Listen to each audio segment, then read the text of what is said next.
കേരളത്തിൻ്റെ ചരിത്രത്തിൽ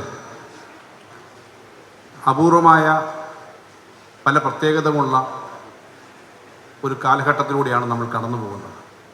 രാഷ്ട്രീയമായി നോക്കിയാൽ കേരളത്തിൻ്റെ ചരിത്രത്തിൽ ആദ്യമായി ഗവൺമെൻറ്റുകളുടെ തുടർച്ചയായി ഒരു ഗവൺമെൻറ്റിന് ശേഷം രണ്ടാമതും അതേ മുന്നണിയുടെ ഗവൺമെൻറ് അധികാരത്തിൽ വന്നു എന്നുള്ള ഒരു പ്രത്യേകതയുണ്ട്. ആ ഗവൺമെൻറ്റിൻ്റെ രണ്ടാം ഗവൺമെൻറ് 4 വർഷം പൂർത്തിയാക്കുകയാണ്. മെയ് മാസം 20-ാം തീയതിയാണ് ആ പൂർത്തീകരണം.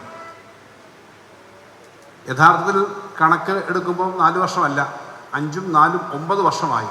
9 വർഷം പൂർത്തീകരിച്ച് 10ാം വർഷത്തിലേക്ക് പോകുന്ന ഇടതുപക്ഷ ജനാധിപത്യ മുന്നണി ആ പ്രത്യേകത കൊണ്ട് തന്നെ തുടർച്ചയായി വരാൻ പറ്റിയ അവസരമുണ്ട് എന്നുള്ളത് കൊണ്ട് തന്നെ കൃത്യമായി ജനങ്ങൾ ആഗ്രഹിച്ച, ജനങ്ങളുടെ മുമ്പിൽ കൊടുത്ത വാഗ്ദാനങ്ങൾ നടപ്പിലാക്കാൻ ആ ഗവൺമെൻറ്റിന് ഏറെക്കുറെ കഴിഞ്ഞു. അതിൻ്റെ പ്രവർത്തനം തുടരുകയാണ്.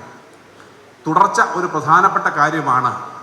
വികസനത്തെ സംബന്ധിച്ച്, ക്രമസമാധാനത്തെ സംബന്ധിച്ച്, ജനങ്ങളുടെ താല്പര്യത്തെ സംബന്ധിച്ച് എന്ന് വ്യക്തമാക്കിയ 9 വർഷക്കാലമാണ് കടന്നുപോയത്.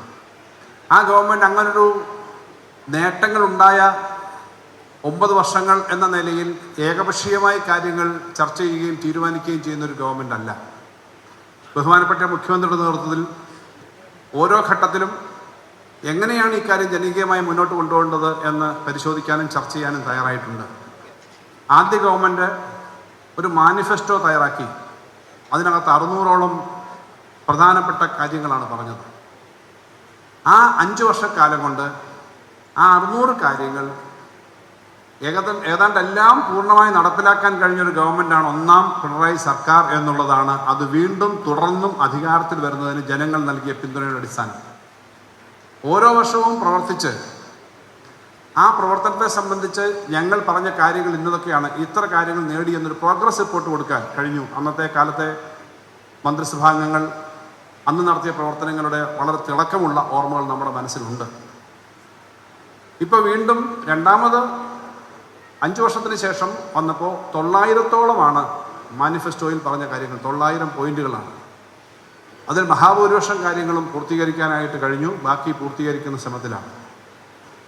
അതിൻ്റെ ഭാഗമായിട്ട് ഇനി എന്തൊക്കെ ചെയ്യണം എന്നുള്ളത് ജനങ്ങളുമായി സംവദിക്കേണ്ട വേദികളിൽ സംവദിക്കണം എന്നുകൂടി, ചർച്ച ചെയ്യണം എന്നുകൂടി തീരുമാനിച്ചതിൻ്റെ അടിസ്ഥാനത്തിലാണ് ഈ പരിപാടി നടക്കുന്നത്.